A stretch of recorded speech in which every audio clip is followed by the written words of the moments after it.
Hello students, आज हम लोग थर्ड लेक्चर में methods of preparation of halo alkane चलेंगे। हेलो एल्केन बनाने की विधियां क्या क्या हैं, किन किन चीज़ों से हेलो एल्केन बनाया जाता है। जैसे सबसे पहला हम लोग एल्केन से हम chloro alkane, bromo alkane, iodo alkane, fluoro alkane सब बना सकते हैं। सबसे पहले हम लोग देखते हैं क्लोरीनेशन करेंगे। क्लोरीनेशन बहुत ही आसान है। क्लोरीनेशन करने के लिए छोटे छोटे एल्केन को आप क्लोरीन के साथ या तो 520 से 670 केल्विन या उसे डिफ्यूज सनलाइट में आप यदि रिएक्ट कराओगे तो आपको क्लोरो एल्केन मिलेगा। जैसे मान लो CH इनडायरेक्ट सनलाइट से, HB उससे डिनोट करते, इनडायरेक्ट सनलाइट से करोगे तो सब्स्टिट्यूशन रिएक्शन होगा CH3Cl HCl। ये इस प्रकार से इसको आप देख सकते हैं। ये मैंने बना दिया आपका मीथेन, और ये क्लोरीन के साथ इनडायरेक्ट सनलाइट या डिफ्यूज सनलाइट में जब रिएक्ट करेगा तो एक हाइड्रोजन को ये सब्स्टिट्यूट करेगा, और सब्स्टिट्यूट कर ये आपको बना देगा क्लोरोमीथेन, और दूसरा कंपाउंड आपका हो गया हाइड्रोजन क्लोराइड गैस। इसी तरह से कंटिन्यूअस में आप ब्रोमिनेशन भी इसका कर सकते हैं। क्लोरीनेशन है छोटे छोटे एल्केन, इथेन से भी कर सकते हैं। जैसे मान लो आपने किया CH3 CH2 CH3 CH2Cl अर्थात क्लोरोइथेन। और ब्रोमिनेशन भी इसका सिमिलर है। ब्रोमिनेशन में क्लोरीन के जगह आप ब्रोमीन यूज करेंगे। जैसे मान लो आप इथेन, अब इथेन को साथ करते हैं तो ये सब्स्टिट्यूट होके आपको ब्रोमोइथेन देगा। ये आपको दिया ब्रोमोइथेन, और हाइड्रोजन ब्रोमाइड जो गैसियस फॉर्म में होता है वो बाय प्रोडक्ट के रूप में होता है। तो हम लोगों ने क्लोरीनेशन और ब्रोमिनेशन देखा। आइए अब बात करते हैं आयोडीनेशन की बात करते हैं। आयोडीनेशन में हम डायरेक्ट आयोडीनेशन करते हैं, लेकिन यहाँ एक फ़र्क पड़ जाता है। क्या? जैसे ही आयोडीनेशन करोगे, मान लो कि हमने करा CH3 करोगे 720 केल्विन टेम्परेचर पे, तो ये हाइड्रोजन रिप्लेस हो जाएगा आयोडीन के द्वारा। CH3 CH2I plus HI। परंतु जो ये हाइड्रोजन आयोडाइड है ये पावरफुल रिड्यूसिंग एजेंट अब पावर ये रिएक्शन रिड्यूस कर जाता है, वापस ये रिड्यूस होके इथेन और आयोडीन बना देता है, अर्थात ये रिएक्शन रिवर्सिबल हो जाता है। तो ऐसी स्थिति में हम इसके रिड्यूसिंग नेचर को हटाने के लिए कुछ स्ट्रॉन्ग ऑक्सीडाइजिंग एजेंट जैसे HiO3 आयोडिक एसिड बोलते हैं इसको, या HNO3 का यूज करते हैं, जो पावरफुल ऑक्सीडाइजिंग एजेंट है। ये पावरफुल ऑक्सीडाइजिंग एजेंट जब इसके अंदर डाल देते तो ये क्या करता है कि इसके रिड्यूसिंग नेचर को ये समाप्त कर देता है। रिड्यूसिंग नेचर को ये समाप्त करता है तो अब ये डायरेक्ट आयोडीनेशन में भी हमको आयोडीन बना देता है।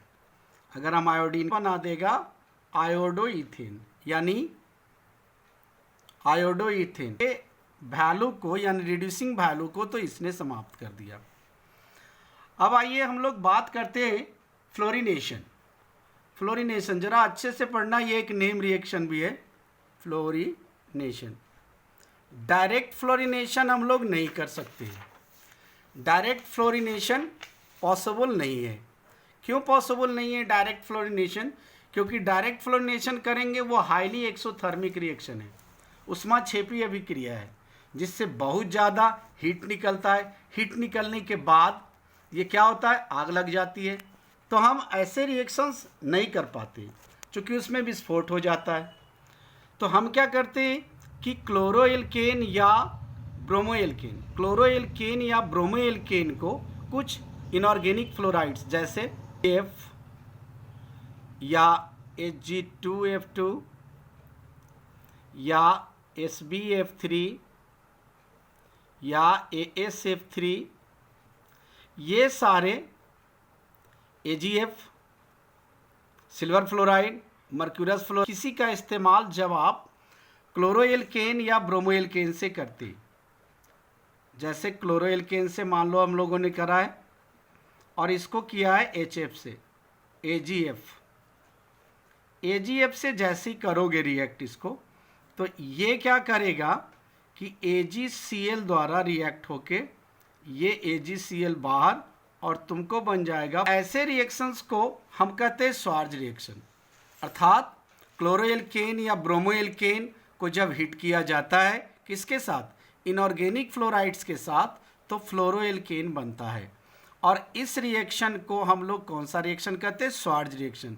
इस स्वार्ज रिएक्शन को जरा अच्छे से याद रखना, नेम रिएक्शन के फॉर्म में ही आता है स्वार्ज रिएक्शन। तो स्वार्ज रिएक्शन क्या है, फिर से एक बार देख लो।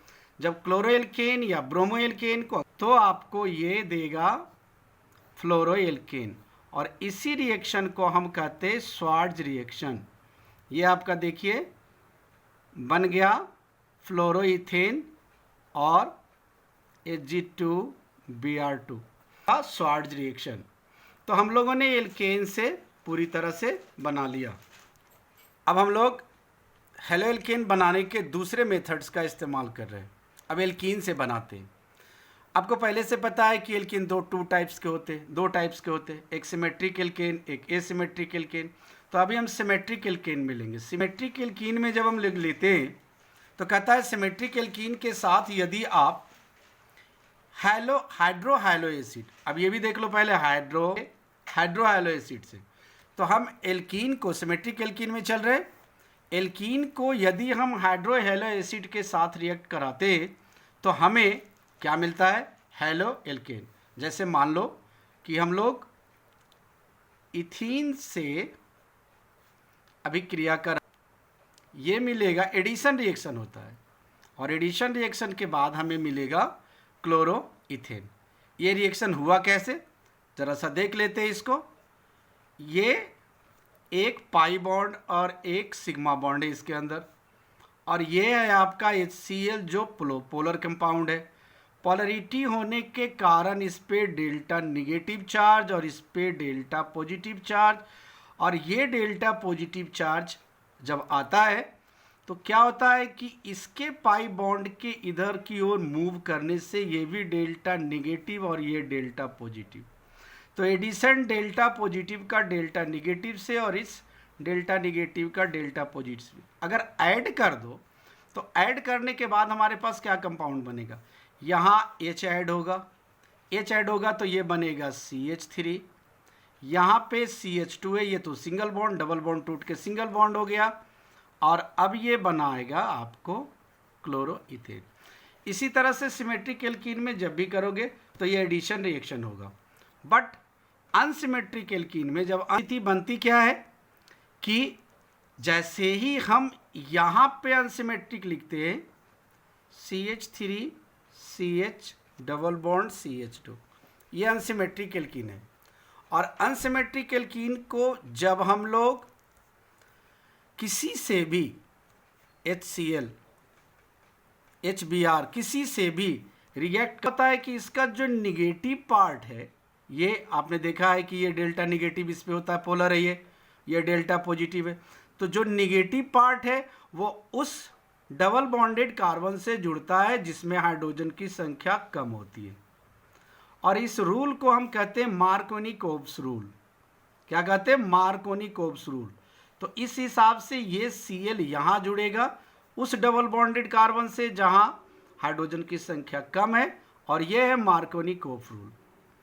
अब इसी स्थिति में अगर दूसरे कंपाउंड्स को अनसिमेट्रिक में देखते हैं, सिमेट्रिक 2 3 4 बॉन्ड, यानी कोई हाइड्रोजन नहीं है, यहाँ पे एक हाइड्रोजन है, 1 2 3 बॉन्ड है, तो यहाँ एक हाइड्रोजन है, मान लो यहाँ HBr। अब जैसे हम एडिशन करते हैं, इसका एडिशन होता है, तो यहाँ चूंकि हाइड्रोजन की संख्या नहीं है यानी कम है, अर्थात निगेटिव ग्रुप कहाँ जुड़ेगा, इस कार्बन पे जहाँ हाइड्रोजन की संख्या कम है, अर्थात वहाँ तो है ही नहीं, अर्थात कम है, तो यहाँ पे जुड़ के ये कंपाउंड बनाएगा, आपको CH3 फॉर्म करेगा। तो इस रूल को हम लोग कहते हैं मार्कोनी-कोफ रूल, कोफ्स रूल।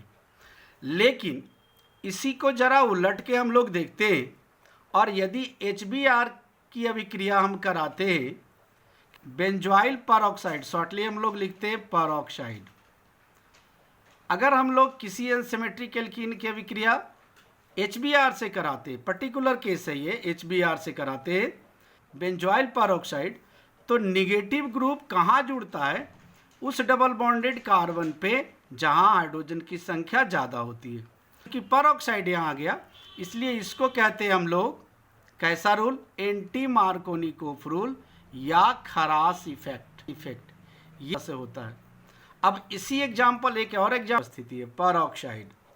तो परऑक्साइड की उपस्थिति अगर है तो यहाँ पे कार्बन की यहाँ पे हाइड्रोजन की संख्या तो है ही नहीं, 1 2 3 4 बॉन्ड हो गया, यहाँ पे 2 3 बॉन्ड हुआ तो एक हाइड्रोजन यहाँ है, तो कहाँ जुड़ेगा Br, उस डबल बॉन्डेड कार्बन पे जहाँ हाइड्रोजन की संख्या ज़्यादा है, अर्थात ये कंपाउंड आपको बनाएगा ब्रोमो 1,2 डाई ब्रोमो साइक्लोहेक्सेन।